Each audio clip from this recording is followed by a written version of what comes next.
Good morning Parul Tiwari, Gita Pandey, आकांक्षा मिश्रा, प्रीति वर्मा, अंकिता सिंह, आकांक्षी श्रीवास्तव,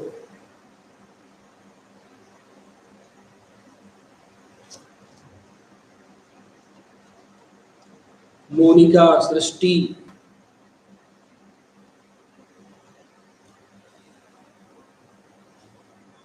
शिवांगी सिंह,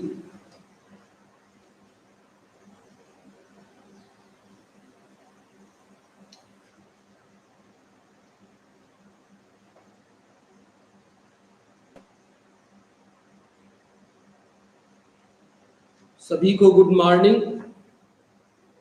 निवेदिता, अंकित त्रिपाठी,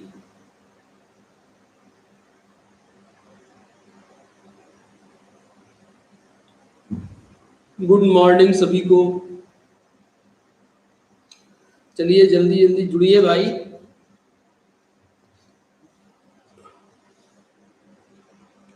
बहुत late कर रहे हैं।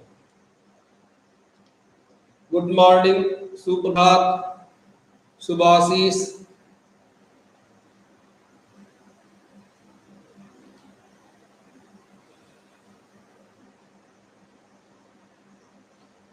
तो कल आपको पढ़ाया गया था डायामैग्नेटिज्म।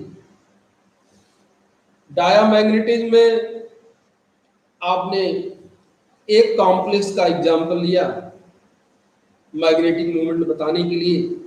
एक कॉम्प्लेक्स और आया है, उसको भी लिख देते हैं। उसका भी उसी तरह से मैग्नेटिज्म निकाल लीजिए, डायामैग्नेटिज्म करेक्टर। दूसरा कॉम्प्लेक्स क्या है? K4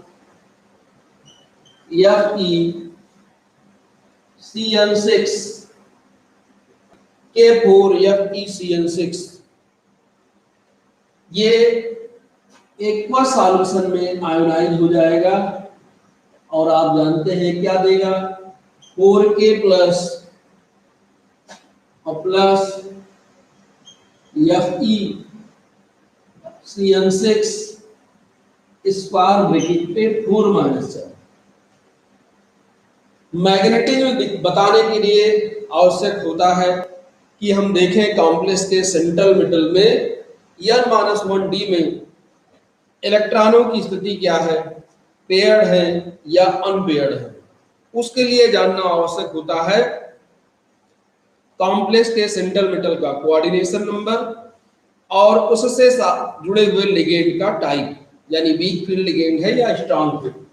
तो सबसे पहले तो इसका सेंट्रल मेटल का ऑक्सीडेशन स्टेट निकालें। तो ये हो गया X प्लस 6Cn है और प्रत्येक Cn का ऑक्सीडेशन स्टेट -1 है, तो -1 equal to -4, X equal to -4 plus 6 equal to X equal to +2। ये इसका ऑक्सीडेशन स्टेट आ गया। इसका कोऑर्डिनेशन नंबर 6 है। लिगेंड का टाइप, लिगेंड Cn माइनस क्या है? स्ट्रांग फील्ड लिगेंड है। इसलिए इसके आधार पर जो पॉसिबल हाइब्रिडाइजेशन होगा वो हो जाएगा D2sp3, D2sp3। अब ऑक्सीडेशन स्टेट के अनुसार आप Fe का विन्यास अगर लिखेंगे तो बैलेंस सेल का आएगा 3d6 4s2। Fe2 प्लस का लिखेंगे, क्यों 2 प्लस का लिखेंगे? क्योंकि ऑक्सीडेशन नंबर +2 आया, इसलिए 2 प्लस का लिखेंगे। तो 6 और 4s0। लिगेंड का टाइप स्ट्रांग फील्ड है। इसके आधार पर अगर इसका हाइब्रिडाइजेशन निकालेंगे तो D2sp3 यानी FeCN6 और थोड़ा इधर लिख दे FeCN6 4 माइनस इस कॉम्प्लेक्स का डी का जो पोजीशन होगा, डी के इलेक्ट्रॉनों की 1 2 3 4 5, तो वो कैसे होंगे? D2sp3 हाइब्रिडाइजेशन होना है, इसलिए सब ऐसे हो जाएंगे। यानी क्या है 3d6 क्या कर लिए, बैक पेयरिंग कर ली, और इस स्थिति में स्मॉल n की वैल्यू क्या निकल के आई, 0। स्मॉल n की वैल्यू 0, इसलिए म्यू इक्वल टू फार्मूला है n+2 dm। अब क्योंकि n की वैल्यू 0, इसलिए म्यू की वैल्यू भी 0 हो गया। सही है भाई, सही है। नोट कर लीजिए इसको, ये एक और एग्जांपल आया हुआ है तो इसलिए उसको दे दिए। इसी तरह के कॉम्प्लेक्सेस का मैग्नेटिक बिहेवियर पूछता है, पैरामैग्नेटिक होगा या डायामैग्नेटिक होगा। तो म्यू की वैल्यू जब 0 आ जाए तो ऐसी स्थिति में क्या हो जाएगा, म्यू की वैल्यू जब 0 आ जाए तो ऐसी स्थिति में डायामैग्नेटिक होगा। सही है, किसी को कुछ पूछना है नोट कर लीजिए इसको पूरा। इस तरह के कॉम्प्लेक्स का मैग्नेटिक बिहेवियर बताना खूब पूछा जाता है इस चैप्टर में, तो मैग्नेटिक बिहेवियर निकालना आपको आना चाहिए, इसलिए इसमें 2 कॉम्प्लेक्स करा दिए। पैरा का तो आसान है, किसी को कोई समस्या हो तो बताएं, एनी प्रॉब्लम, कोई समस्या, सबका निकल जा रहा है। रीजन भी सब 60 में लिख दिए हैं पूरे पे। बैक पेयरिंग क्यों हुआ, due to presence of strong field ligand. Strong field ligand की स्थिति में बैक पेयरिंग होता है।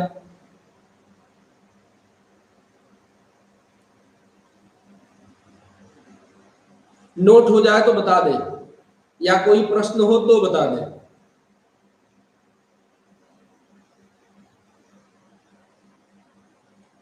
सृष्टि मिश्रा समझ में आया, सृष्टि मिश्रा, अंकिता सिंह,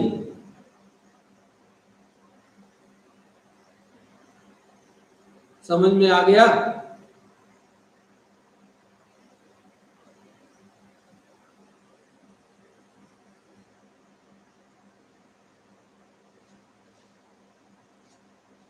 एरो के ऊपर ये यहां लिखा है 4 माइनस, ये यहां वाला लिखा है, ये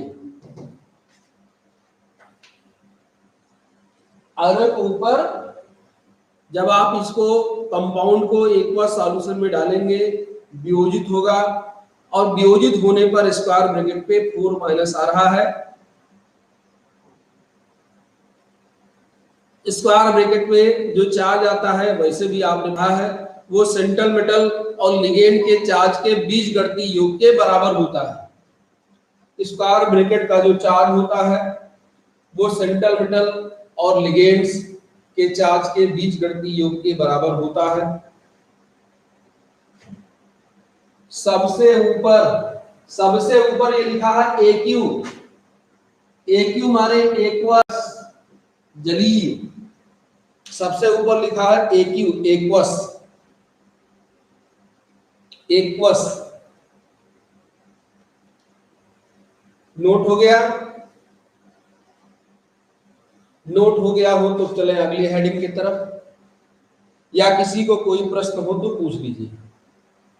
ये जाने रहिए इस तरह के कॉम्प्लेक्सेस के मैग्नेटिक बिहेवियर के लिए क्वेश्चन खूब आता है, एप्लीकेशन पूछा जाता है उसमें भी ये आना जरूरी है। एक लास्ट में इस चैप्टर के एक हेडिंग पड़ेगा आपका, application of magnetic movement in 3D metal complex, ये आपका सिलेबस है। यानी 3D मेटल कॉम्प्लेक्स का मतलब क्या हुआ, first row of transition series के जो मेटल के कॉम्प्लेक्स हैं, मैग्नेटिक मूवमेंट का उसमें क्या एप्लीकेशन है। तो एप्लीकेशन में दो तो यहीं पे दिख रहा है, याद रखिएगा, वहां इसका उपयोगिता है। क्या एप्लीकेशन है, मैग्नेटिक मोमेंट के आधार पर हम जान लेंगे कि वो कॉम्प्लेक्स पैरामैग्नेटिक है या डायमैग्नेटिक। जैसे ये कॉम्प्लेक्स दिया है, मान लिया आपको ये नहीं पता है कि इसके साथ जुड़ा हुआ लिगेंड वीक फील्ड है या स्ट्रांग फील्ड है, केवल इतना पता है कि ये आयरन का कॉम्प्लेक्स है, केवल इतना पता है कि ये आयरन का कॉम्प्लेक्स है, और ये पता है कि ये डायमैग्नेटिक है। ये आयरन का कॉम्प्लेक्स है, और इसका जब मैग्नेटिक बिहेवियर ऑपरेटर्स में टेस्ट किया गया तो मैग्नेटिक बिहेवियर टेस्ट करने पर मिला म्यू बराबर 0, ये डायमैग्नेटिक है। अब आप मैग्नेटिक बिहेवियर के आधार पर हाइब्रिडाइजेशन पता कर सकते हैं। कैसे पता कर सकते हैं, जैसे ये n की वैल्यू जब 0 आएगा तभी म्यू की वैल्यू 0 आएगा, और n की वैल्यू 0 कब आएगा, जब हाइब्रिडाइजेशन d2sp3 होगा। ध्यान दीजिए बात पे, n की वैल्यू 0 कब होगा, जब हाइब्रिडाइजेशन d2sp3 होगा, और d2sp3 कब होगा, जब स्ट्रांग फील्ड होगा। एक साथ देखिए कैसे कैसे उपयोगिता है। मैग्नेटिक मोमेंट के आधार पर हम जान जाएंगे कि कॉम्प्लेक्स में टाइप ऑफ हाइब्रिडाइजेशन क्या है। जैसे हमको पता है कि आयरन का कॉम्प्लेक्स है और मैग्नेटिक मोमेंट 0 है। अब हमको ये नहीं पता है कि ये इनर ऑर्बिटल होगा कि आउटर ऑर्बिटल, क्योंकि लिगेंड का टाइप नहीं पता। तो अब आप ध्यान दीजिए, अगर मैग्नेटिक मोमेंट 0 है और आयरन का कॉम्प्लेक्स है, तो आप देख लीजिए आयरन के कॉम्प्लेक्स में d6 ही होगा। अब मैग्नेटिक मोमेंट 0 बता रहा है, वो तभी होगा जब सब पेयर्ड हो जाए। अगर आयरन को आप 3 ऑक्सीडेशन स्टेट करते हैं तो यहाँ 5 आएगा, अब 5 में एक अनपेयर्ड बचेगा। तो इस एक साथ देखिए क्या क्या पता चल रहा है, सेंट्रल मेटल का ऑक्सीडेशन स्टेट मैग्नेटिक मोमेंट के आधार पर निकाल लेंगे, सेंट्रल मेटल का हाइब्रिडाइजेशन क्या है कॉम्प्लेक्स में मैग्नेटिक मोमेंट के आधार पर निकाल लेंगे, लिगेंड का टाइप क्या है कॉम्प्लेक्स में, वो हाइब्रिडाइजेशन के वो मैग्नेटिक मोमेंट के आधार पर निकाल लेंगे। तो ये आगे लास्ट में, चैप्टर के लास्ट में मैग्नेटिक मोमेंट का application in 3D metal complex पढ़ेंगे, तो उसमें यही सब रहेगा। यानी ये आपको अगर अच्छी तरह से आया है तो इससे आप रिलेट करके एप्लीकेशन अपने आप लिख सकते हैं। जैसे इस एक एग्जांपल में आपको 3 पॉइंट मिल रहे हैं एप्लीकेशन लिखने के। मैग्नेटिक मोमेंट के आधार पर हाइब्रिडाइजेशन जान लेंगे। क्यों, जीरो मैग्नेटिक मोमेंट अगर आता है, जीरो मैग्नेटिक मोमेंट अगर आता है तो जीरो तभी आएगा जब ये बैक पेयरिंग कर लेगा, और अगर बैक पेयरिंग कर लेगा इसका मतलब हाइब्रिडाइजेशन कौन सा है, d2sp3। तो पता चल गया 6 इलेक्ट्रॉन है तभी बैक पेयरिंग होगा आयरन के केस में, और 6 इलेक्ट्रॉन की स्थिति में क्या होगा, इसका ऑक्सीडेशन स्टेट +2 होगा, क्योंकि अगर यहां 5 कर दे तो ऑक्सीडेशन स्टेट +3 हो जाएगा, और अगर 5 होता तो बैक पेयरिंग पर भी यहां 1 इलेक्ट्रॉन मिल जाता, बैक पेयरिंग पर भी वहां 1 इलेक्ट्रॉन आपको मिल जाता। तो इस तरह से इनसे आप ये जान सकते हैं ऑक्सीडेशन स्टेट कॉम्प्लेक्स के सेंट्रल मेटल का क्या है, हाइब्रिडाइजेशन क्या है, और टाइप ऑफ लिगेंड जो उससे जुड़े हैं वो क्या है। बात समझ में आई, इतनी बातें समझ में आई विद्वानों, तो इसको मिटाते हैं, अब आगे बढ़ते हैं।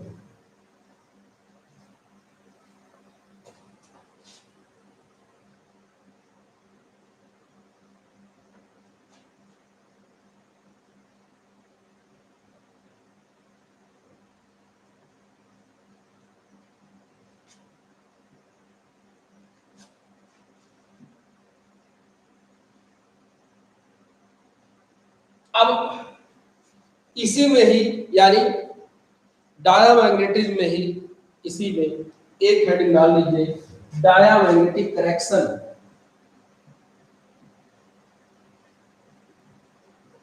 डायामैग्नेटिक करेक्शन,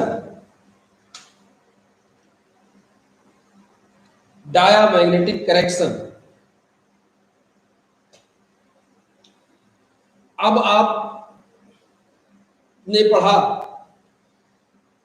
कि ट्रांजिशन मेटल के आइटम आयन में जो n-1d के इलेक्ट्रॉन हैं, n-1d सबसेल के ऑर्बिटल के इलेक्ट्रॉन हैं, वो दो तरह का मोशन करते हैं, spin motion of electron and orbital motion of electron. दो तरह का मोशन करते हैं, spin motion of electron and orbital motion of electron. अब आपको ये सब पहले ही बता दिया गया दोनों हेडिंग में। स्पिन मोशन का परिणाम होता है पैरामैग्नेटिज्म, ऑर्बिटल मोशन का परिणाम होता है डायामैग्नेटिज्म। ये आपने लिखा है। स्पिन मोशन के कारण स्पिन मैग्नेटिक फील्ड क्रिएट हो जाता है, जिसको स्पिन मैग्नेटिक मोमेंट के द्वारा मापते हैं। इसकी वैल्यू डायामैग्नेटिज्म से 100 गुना ज्यादा होता है। स्पिन मोशन के द्वारा जो उत्पन्न चुंबकीय क्षेत्र है वो बाह्य चुंबकीय क्षेत्र की दिशा में होते हैं और उसी दिशा में अलाइंड होने के कारण उससे आकर्षित हो जाते हैं। डायामैग्नेटिज्म के केस में आपने लिखा कि इससे उत्पन्न जो चुंबकीय बल रेखाएं हैं वो वीक होती हैं और एक्सटर्नल मैग्नेटिक फील्ड के विपरीत होती है। इसलिए जब इंटरेक्शन किया जाता है यानी उसके पास ले जाते हैं तो वो कौन एक्सटर्नल मैग्नेटिक फील्ड उसको ढकेल देता है। ये डायामैग्नेटिज्म। अब देखिए, यानी अनपेयर्ड इलेक्ट्रॉन से पैरामैग्नेटिज्म, आकर्षण का गुण। अब पेयर्ड इलेक्ट्रॉन से डायामैग्नेटिज्म यानी प्रतिकर्षण का गुण ये आता है। अनपेयर्ड इलेक्ट्रॉन पैरामैग्नेटिज्म के लिए रिस्पांसिबल है, अब पेयर्ड इलेक्ट्रॉन डायामैग्नेटिज्म के लिए रिस्पांसिबल है। अब आप जानते हैं किसी भी अगर हम ट्रांजिशन एलिमेंट के एटम या आयन की बात करें तो अगर उसमें एक अनपेयर्ड इलेक्ट्रॉन है, दो पेयर्ड इलेक्ट्रॉन है, तो उससे पहले कई पेयर्ड इलेक्ट्रॉन होते हैं। इतना ही नहीं, लिगेंड से जो इलेक्ट्रॉन डोनेट होता है वो भी पेयर के फॉर्म में डोनेट होता है। तो कहने का मतलब ये है कि अगर हम किसी कॉम्प्लेक्स की बात करें तो कॉम्प्लेक्स के सेंट्रल मेटल में अगर अनपेयर्ड इलेक्ट्रॉन है 1 2 3 4 या ज्यादा से ज्यादा 5, तो कई पेयर्ड इलेक्ट्रॉन होते हैं। अगर अनपेयर्ड इलेक्ट्रॉन पैरामैग्नेटिज्म के लिए रिस्पांसिबल है, अट्रैक्शन के लिए रिस्पांसिबल है, तो जो पेयर्ड इलेक्ट्रॉन है वो डायामैग्नेटिज्म के लिए रिस्पांसिबल है, प्रतिकर्षण के लिए रिस्पांसिबल है। अब आपने इस फार्मूले से आपने डायरेक्ट लिख दिया n+2 Bm। इस फार्मूले का प्रयोग करके आपने डायरेक्ट लिख दिया कि इसके पैरामैग्नेटिज्म का मान इतना होगा। इस फार्मूले में आप क्या लिखते हैं? केवल अनपेयर्ड इलेक्ट्रॉन की संख्या, जबकि आपको पता है कि उस आइटम में, उस आयन में अनपेयर्ड इलेक्ट्रॉन है, ठीक है, अनपेयर्ड के कारण पैरामैग्नेटिज्म मिलेगा, लेकिन उसमें कई पेयर्ड इलेक्ट्रॉन भी हैं। जैसे अभी आपने इसके पहले का कॉम्प्लेक्स आयरन वाला लिखा था, तो उस कॉम्प्लेक्स में आयरन में ठीक है 3d6 आया, लेकिन उसके पहले क्या है 1s2 2s2 2p6 3s2 3p6, ये कई पेयर्ड इलेक्ट्रॉन है। और इसके साथ साथ इस कॉम्प्लेक्स में जो अभी आपने पहले पढ़ा उसमें 6 Cn- ने भी लोन पेयर ही दिया था। तो सेंट्रल मेटल के पास अगर अनपेयर्ड इलेक्ट्रॉन होते हैं तो उसके साथ साथ उसमें कई पेयर्ड इलेक्ट्रॉन भी होते हैं। और हम जानते हैं अनपेयर्ड से पैरामैग्नेटिज्म और पेयर्ड से डायामैग्नेटिज्म। इसका मतलब हम जनरली जो पैरामैग्नेटिज्म को इस फार्मूले से कैलकुलेट कर लिए वो 100% सही नहीं है। क्यों 100% सही नहीं? क्यों 100%? वो मैग्नेटिज्म का वैल्यू नहीं देता। इसलिए नहीं देता क्योंकि उसमें जो पेयर्ड इलेक्ट्रॉन है वो जो अट्रैक्शन वाली प्रॉपर्टी है उसको कुछ ना कुछ मात्रा में घटाएंगे। ठीक है, उसकी वैल्यू बहुत कम होती है, लेकिन फिर भी मैथमेटिकल कैलकुलेशन में कहीं तो वो सेट होगा। यानी अगर बाद में मान लीजिए कि उसमें पेयर्ड इलेक्ट्रॉन नहीं होते, ऐसा सपोज करिए, केवल अनपेयर्ड इलेक्ट्रॉन ही होते, उस स्थिति में उसके पैरामैग्नेटिज्म की वैल्यू, और तब की स्थिति में जब उसके पास पेयर्ड के साथ साथ अनपेयर्ड भी हैं, अनपेयर्ड के साथ साथ पेयर्ड भी है, तब के पैरामैग्नेटिज्म की वैल्यू, क्या दोनों बराबर आएगा? मेरा क्वेश्चन फिर से सुनिए कि ऐसा माने कि एटम या कॉम्प्लेक्स में सेंट्रल मेटल में केवल अनपेयर्ड इलेक्ट्रॉन है, तब की पैरामैग्नेटिज्म की वैल्यू, और जब पेयर्ड के साथ साथ अनपेयर्ड के साथ साथ पेयर्ड भी है, जब केवल अनपेयर्ड इलेक्ट्रॉन हो और जब अनपेयर्ड के साथ साथ पेयर्ड भी हो, तो क्या दोनों के पैरामैग्नेटिज्म की वैल्यू सेम आएगी? बताइए। अगर किसी कॉम्प्लेक्स में ऐसा माने कि सेंट्रल मेटल के पास केवल अनपेयर्ड इलेक्ट्रॉन है और दूसरे कॉम्प्लेक्स में अनपेयर्ड के साथ साथ पेयर्ड भी है, तो क्या दोनों के पैरामैग्नेटिज्म की वैल्यू सेम आएगी?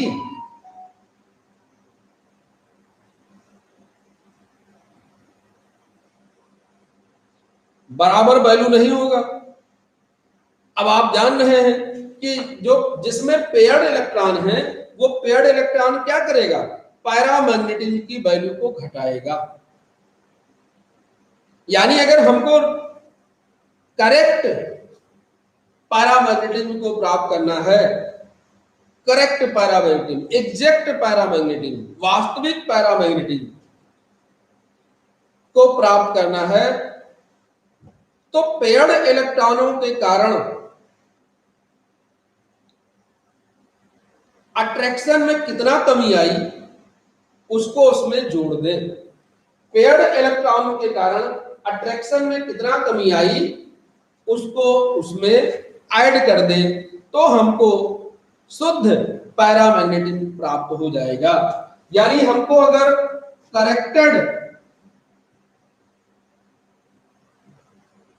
पैरामैग्नेटिज्म काई है, या यक्स से डिनोट करते हैं, कहीं काई से लिखा गया है, चाहे यक्स मान लीजिए काई मान लीजिए, यह सिंबल किसका है? मैग्नेटिक ससेप्टिबिलिटी का। मैग्नेटिक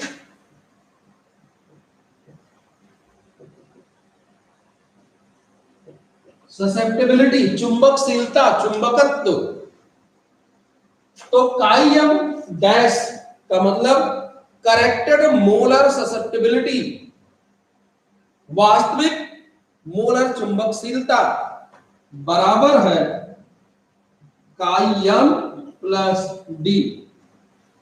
काइम प्लस डी यानी वो कॉम्प्लेक्स, वो सब्सटेंस जितना मोलर ससेप्टिबिलिटी दिखा रहा है, उस मोलर ससेप्टिबिलिटी में उसके पेयर्ड इलेक्ट्रॉनों के कारण जितना डायामैग्नेटिज्म क्रिएट हुआ, अगर उसको जोड़ दें तो हमको वास्तविक मैग्नेटिक ससेप्टिबिलिटी, शुद्ध चुंबकत्व प्राप्त हो जाएगा।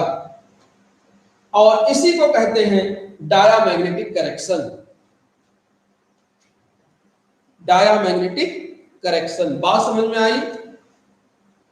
क्या क्या है कि जो कॉम्प्लेक्स हैं उसके सेंट्रल मेटल में पेयर्ड भी होते हैं, अनपेयर्ड होते हैं। ठीक है, अनपेयर्ड के कारण हमको पैरामैग्नेटिज्म प्राप्त होगा, क्योंकि अनपेयर्ड के कारण जो पैरामैग्नेटिज्म होता है वो डाया की तुलना में 100 गुना ज्यादा होता है।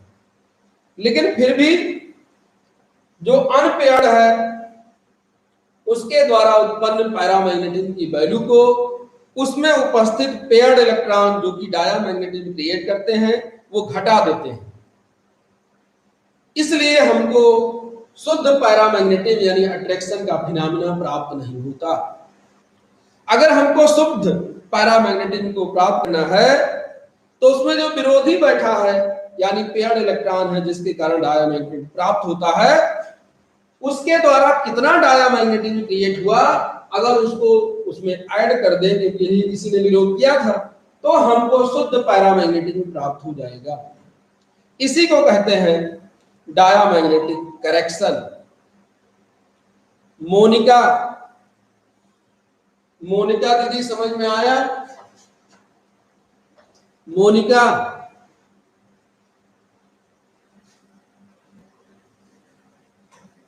देख रही है कि सो रही है? Monika, yes sir.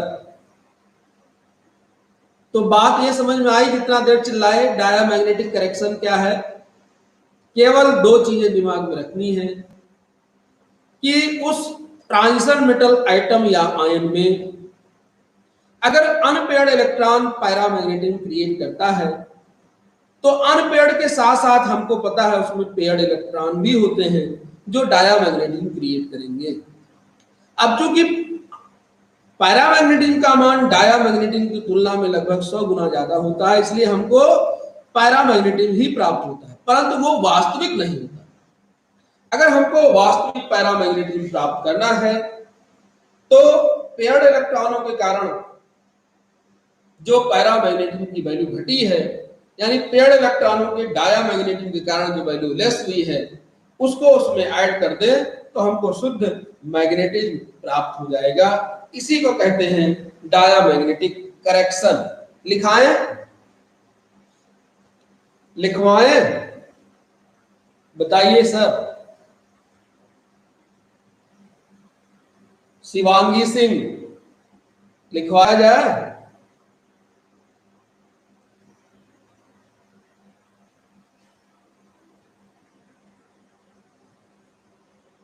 अरे तो पहले लिखो तो विथ एग्जाम्पल। विथ एग्जाम्पल यही है भाई। ये मान लिया Fe2 प्लस है, अब Fe2 प्लस का विन्यास लिखेंगे। ये कॉम्प्लेक्स है, चलिए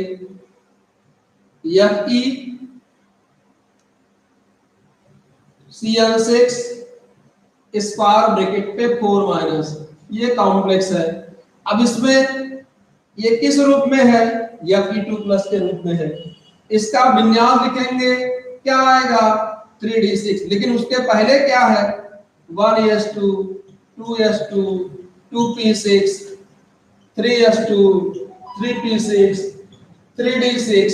अब 3d6 को अगर हम ओपन करें 1 2 3 4 5 1 2 3 4 5 6, और इसके साथ साथ इस कॉम्प्लेक्स में आपको पढ़ाया गया है, ये है 3d, ये है 4s और ये है 4p। अब इसमें जब कॉम्प्लेक्स बनेगा तो हाइब्रिडाइजेशन आपने बताया है, ये स्ट्रांग फील्ड लिगेंड है, तो क्या हो जाएगा? D2sp3 हाइब्रिडाइजेशन हो जाएगा। अब इसमें जो इम्पटी ऑर्बिटल्स हैं, इम्पटी D2sp3, इसमें Cn माइनस क्या करेगा? लोन पेयर इलेक्ट्रॉन डोनेट करेगा। Cn माइनस है सब, Cn minus lone pair electron donate करेगा। ये मान लिया क्रॉस करके दर्शा रहे हैं लोन पेयर इलेक्ट्रॉन जो कि Cn माइनस से प्राप्त होते हैं। अब देखिए, मान लिया कि यहां हम 3 कर दें, 3 की स्थिति में D में कितने इलेक्ट्रॉन हो जाएंगे? यहां 3 कर दें तो D में हम इसको कर देते हैं 5। अब देखिए ये कॉम्प्लेक्स है आपके पास, इस कॉम्प्लेक्स में Fe3 प्लस सेंट्रल मेटल है।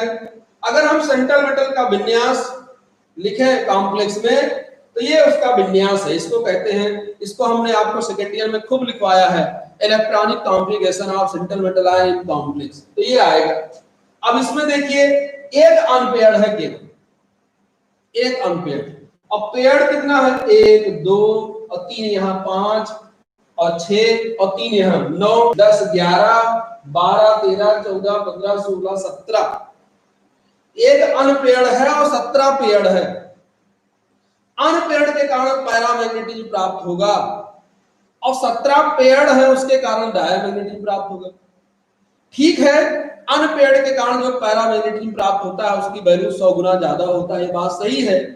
लेकिन पेयर्ड वाले के कारण 17 पेयर्ड इलेक्ट्रॉन हैं, वो डायमैग्नेटिज्म क्रिएट करेंगे, वो आकर्षित करना चाहता है, ये प्रतिकर्षित करना चाहते हैं। ठीक है, प्रतिकर्षण वाले का वैल्यू कम है, लेकिन फिर भी वो कुछ तो वैल्यू घटाएगा। इसका मतलब पेयर्ड के कारण इस फार्मूले को लगा के जो हम मैग्नेटिज्म प्राप्त कर लेते हैं वो सही नहीं होता, क्योंकि इसमें हम केवल अनपेयर्ड इलेक्ट्रॉन को लेकर कैलकुलेशन कर लिए हैं। अनपेयर्ड से हमको पैरामैग्नेटिज्म का कैलकुलेशन केवल इसमें प्राप्त हुआ। पेयर्ड वाले उसके वैल्यू को कितना घटाएंगे ये बात इसमें नहीं कही गई। इसका मतलब इस फार्मूले से हमको शुद्ध मैग्नेटिज्म नहीं प्राप्त होता। अगर शुद्ध मैग्नेटिज्म को प्राप्त करना है तो हम क्या करें, जो मैग्नेटिक ससेप्टिबिलिटी है, सॉरी जो डायामैग्नेटिज्म है, उसकी वैल्यू को जो प्राप्त पैरामैग्नेटिज्म है उसमें ऐड कर दे, तो हमको शुद्ध पैरामैग्नेटिज्म यानी करेक्टेड पैरामैग्नेटिज्म प्राप्त हो जाएगा, शुद्ध पैरामैग्नेटिज्म प्राप्त हो जाएगा। इसी को कहते हैं डायामैग्नेटिक करेक्शन। अब बताइए किसने पूछा? आकांक्षा मिश्रा। अब समझ में आया?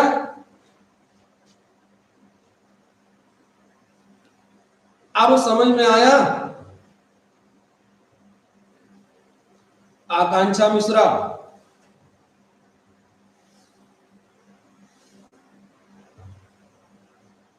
बोलिए भाई।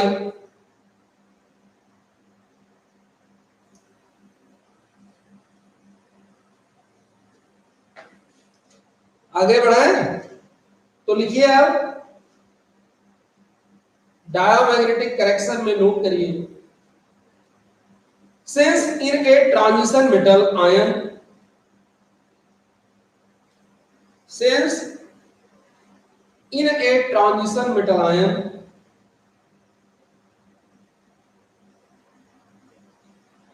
some of the paramagnetism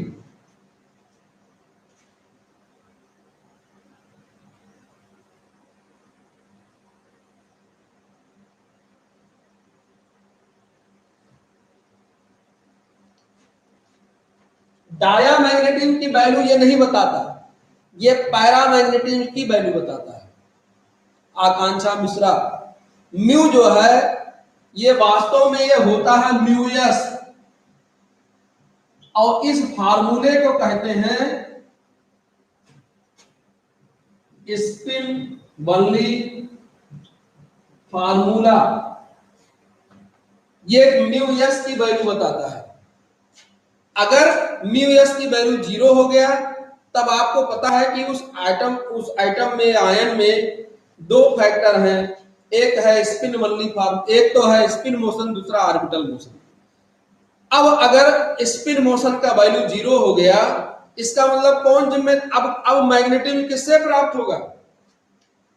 अगर ये फार्मूला है म्यू इफेक्टिव बराबर mu S plus mu L, और ये वैल्यू अगर 0 हो गया तो इफेक्टिव मैग्नेटिक मोमेंट किसके बराबर होगा? म्यू एल के बराबर। और म्यू एल क्या क्रिएट करेगा?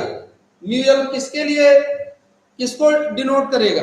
डायामैग्नेटिज्म की वैल्यू को। इसलिए कह दिया गया ये वास्तव में बताता है पैरामैग्नेटिज्म। अगर पैरामैग्नेटिज्म वैल्यू 0 हो गया, इसका मतलब ये तो है नहीं कि सारा मैग्नेटिज्म खत्म। ठीक है, पैरामैग्नेटिज्म 0 हो गया, लेकिन दूसरा वाला जो ऑर्बिटल मोशन है वो तो अपना काम करेगा। जो ऑर्बिटल मोशन है वो अपना काम करेगा। तो ऑर्बिटल मोशन से क्या होता है? डायामैग्नेटिज्म होता है। इसलिए लिख दिया जाता है कि अगर म्यू की वैल्यू 0 हो तो इसका मतलब डायामैग्नेटिज्म। म्यू की वैल्यू 0 है तो फिर कौन जिम्मेदार? म्यू एल मैग्नेटिज्म के लिए। और जब म्यू एल जिम्मेदार तो म्यू एल क्या करता है? डायामैग्नेटिज्म करता है। बोलिए आकांक्षा मिश्रा, अब बताओ।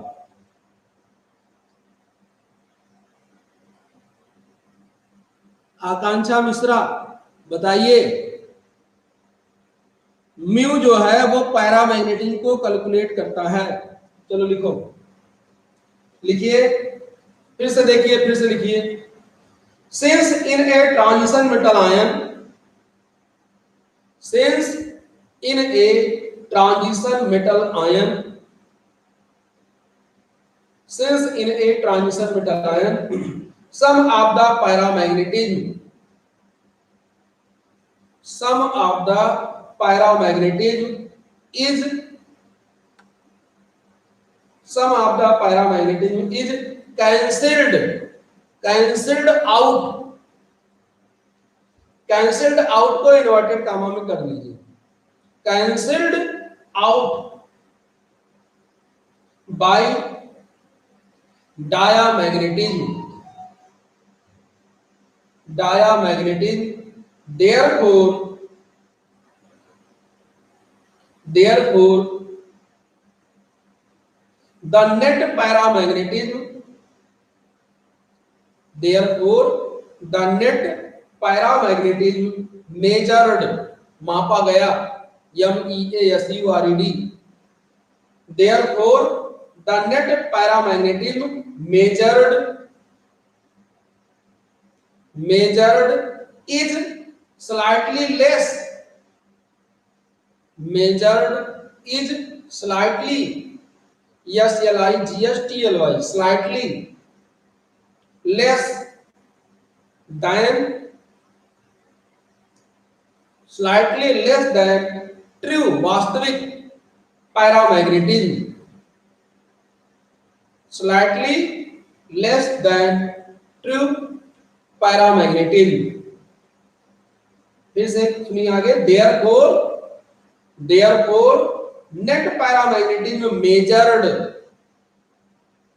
therefore net paramagnetism measured is slightly less, is slightly less than true paramagnetism, true paramagnetism, full stop.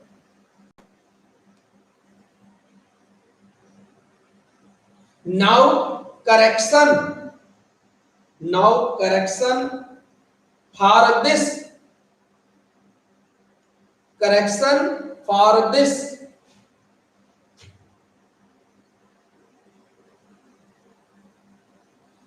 Starting से फिर से बोल दे, चलिए सुनिए स्टार्टिंग से,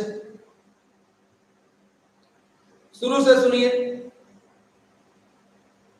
Since in a transition metal ion, since in a transition metal ion, some of the paramagnetism,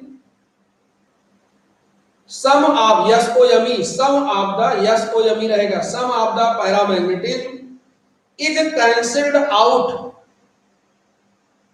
is cancelled out, cancelled out को inverted count कर लीजिए, cancelled out by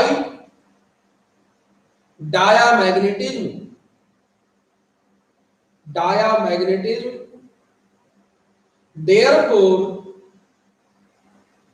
therefore net paramagnetism, net paramagnetism measured, मापा गया, measured is slightly less, slightly less than true paramagnetism, slightly less than true paramagnetism, full stop.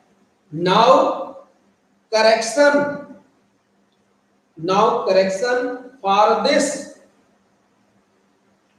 correction for this diamagnetism,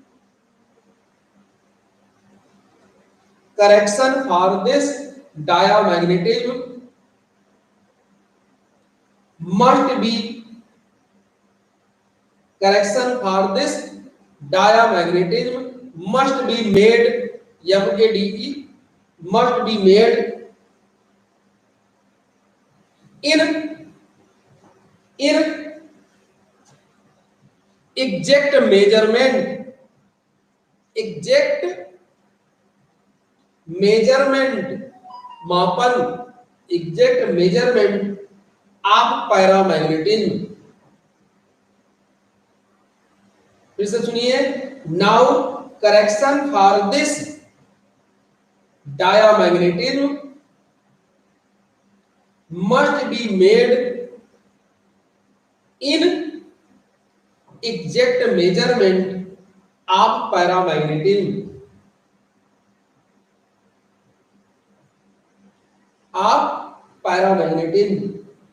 full stop.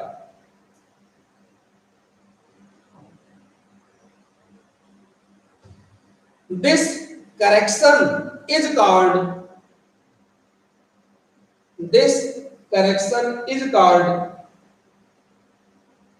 diamagnetic correction. This correction is called diamagnetic correction. Full stop.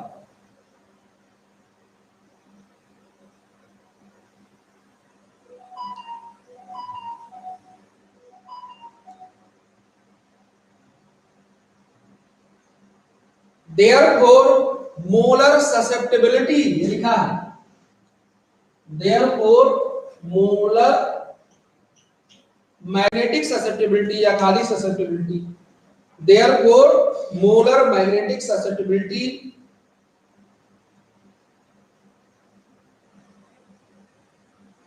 corrected for diamagnetism.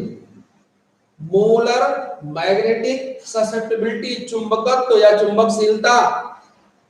Therefore, molar magnetic susceptibility corrected for diamagnetism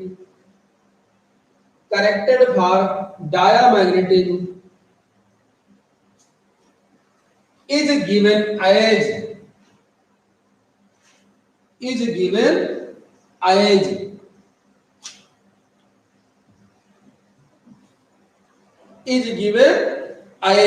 तो ये equation आप लिख लीजिए. ये वाला, इस वाले को नोट कर लीजिए. Chi M dash equal to chi M plus D, chi M dash equal to chi M plus D.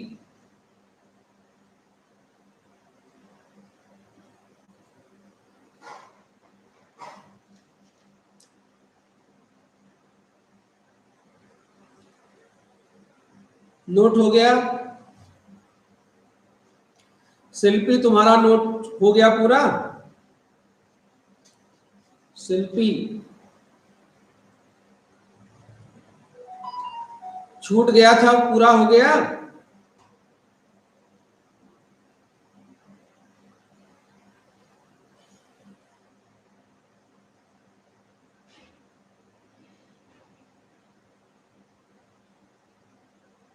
चलिए अब आगे लिखिए. वेयर काई एम डैश बराबर, where chi M dash equal to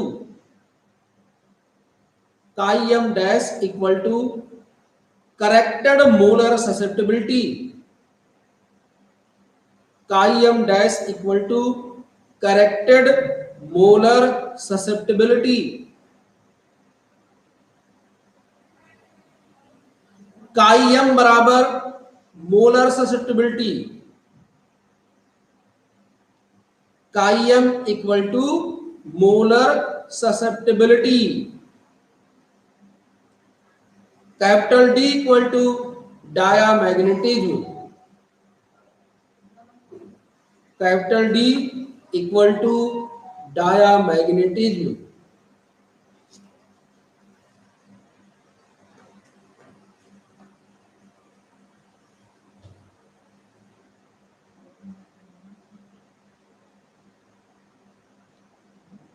हो गया भाई? अब इसमें एग्जाम्पल नोट कर लीजिए.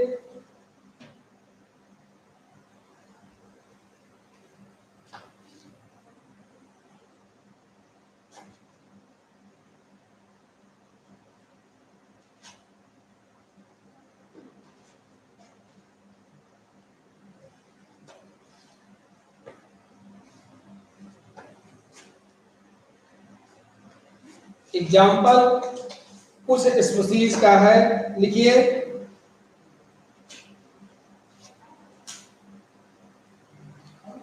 पास्कल कांस्टेंट, एग्जाम्पल में लिखना है Pascal constant, Pascal constant for diamagnetic correction,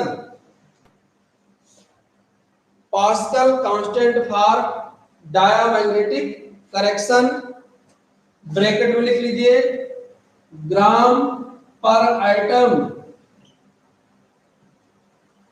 Pascal constant for diamagnetic correction,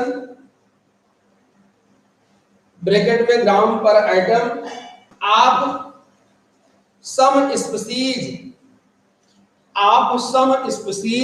is given below, some species is given below. Lithium plus का दिया है 1.0 इंटू 10⁻⁶, Na प्लस का दिया है 0.8 इंटू 10⁻⁶, Ca2 प्लस का दिया है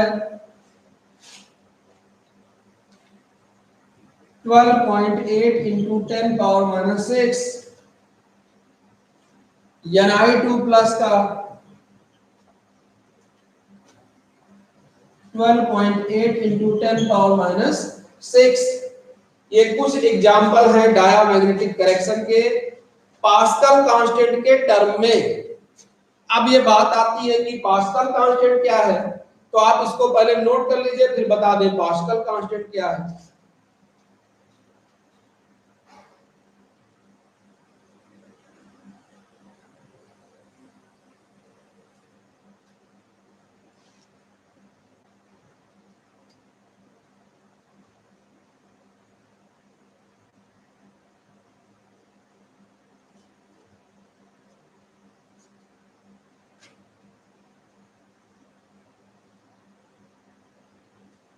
हो गया नोट। अब पास्कल कांस्टेंट क्या है, अभी आपने बताया कि पैरामैग्नेटिक किसी एटम में या किसी आयन में मैग्नेटिज्म के लिए दो कंट्रीब्यूशन होता है, दो कंपोनेंट का कंट्रीब्यूशन होता है। अभी आपने बताया कि किसी स्पीसीज में एटम या आयन में मैग्नेटिक ससेप्टिबिलिटी दो कंपोनेंट के कंट्रीब्यूशन से होता है। एक कंपोनेंट है पैरामैग्नेटिज्म और दूसरा कंपोनेंट है डायामैग्नेटिज्म। तो पैरामैग्नेटिज्म और डायामैग्नेटिज्म इन दोनों को आपने जब ऐड कर दिया तब आपको करेक्टेड मैग्नेटिक ससेप्टिबिलिटी प्राप्त हुई। तो पास्कल ने क्या किया, पास्कल ने एक नंबर निर्धारित किया और उस नंबर के आधार पर, हाँ, और इस नंबर में है क्या, Li प्लस के केस में पैरामैग्नेटिक और डायामैग्नेटिक दोनों का योग इतना होता है। Na प्लस के केस में पैरामैग्नेटिज्म और डायामैग्नेटिज्म दोनों को ऐड कर दिया गया तो इतना आया। इस तरह से पास्कल ने नंबरों के द्वारा करेक्शन किया और उन्हीं के नाम पे इसको कहा गया पास्कल कांस्टेंट। से कंट्रीब्यूशन के बाद सबकी वैल्यू क्या आएगी, तो इन्होंने सभी की वैल्यू को निर्धारित किया। आगे थोड़ा हेडिंग डाल के पास्कल कांस्टेंट नोट कर लीजिए, हेडिंग डाल लीजिए, थोड़ा नोट करा देते हैं ताकि आपको पता हो। हालांकि पास्कल कांस्टेंट आपका सिलेबस का नहीं है, डायामैग्नेटिक करेक्शन तक है, लेकिन कुछ नोट कर लीजिए जल्दी से। हेडिंग डाल लीजिए पास्कल कांस्टेंट, तो लिखे it is the numbers, it is the numbers used, it is the numbers used in evaluation, it is the numbers used in evaluation of magnetic susceptibility, evaluation of magnetic susceptibility, magnetic susceptibility of coordination compound, coordination compound are ion अथवा ion, full stop. तो क्या है, magnetic susceptibility में, magnetic susceptibility को evaluate करने के लिए इन्होंने कुछ नंबरों का प्रयोग किया। उन्हीं नंबरों को पास्कल के नाम पर पास्कल कांस्टेंट कहा जाता है। आगे लिखे, diamagnetic correction, diamagnetic correction are contribution of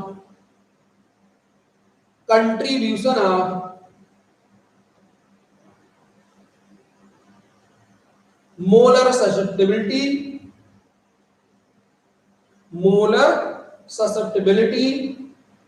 and diamagnetism,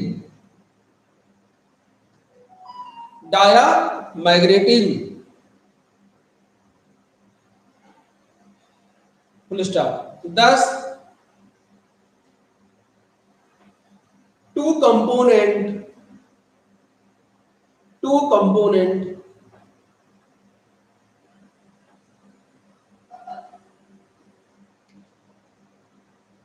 paramagnetism and diamagnetism,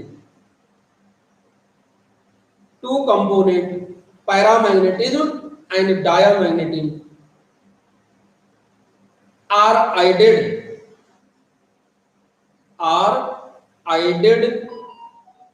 in a Pascal constant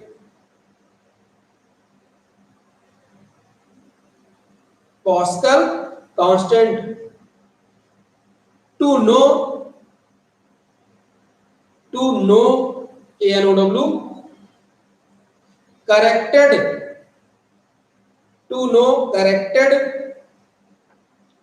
paramagnetism,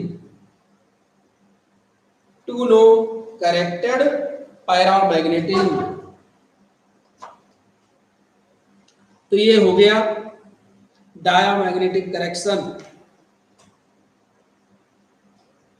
note हो गया भाई?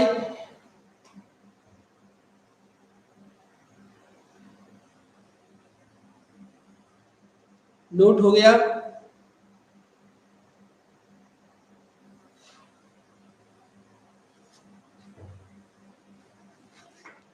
नोट कर लिए?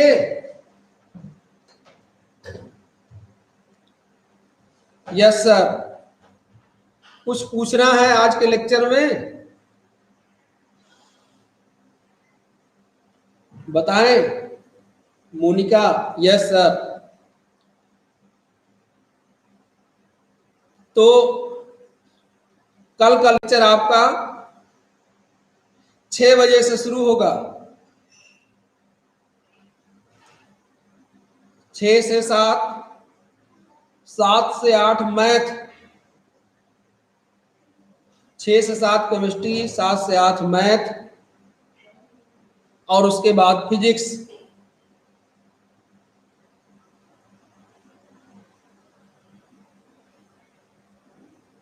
ठीक है?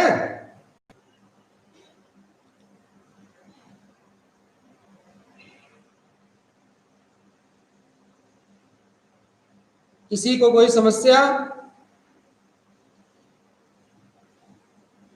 ठीक है। दरअसल मैथ में नेट की थोड़ा प्रॉब्लम बच्चों के पास हो जाती है, तो थोड़ा और पहले 20 मिनट करना चाहते थे। तो आप जान रहे हैं केमिस्ट्री सभी से जुड़ा है, किसी का मैथ है, किसी का फिजिक्स है। तो अब जब तक हम इधर उधर नहीं करेंगे तब तक किसी का सेट नहीं होगा। ये देखो, एक सोने वाले मिल गए, ये सौम्या पटेल। इनको खाली सोना चाहिए, ये मुंह बन गया इनका। सौम्या पटेल, इनको कोई काम नहीं है, खाली सोना। 6 बजे घर पे ही पढ़ना है, कोचिंग नहीं आना है।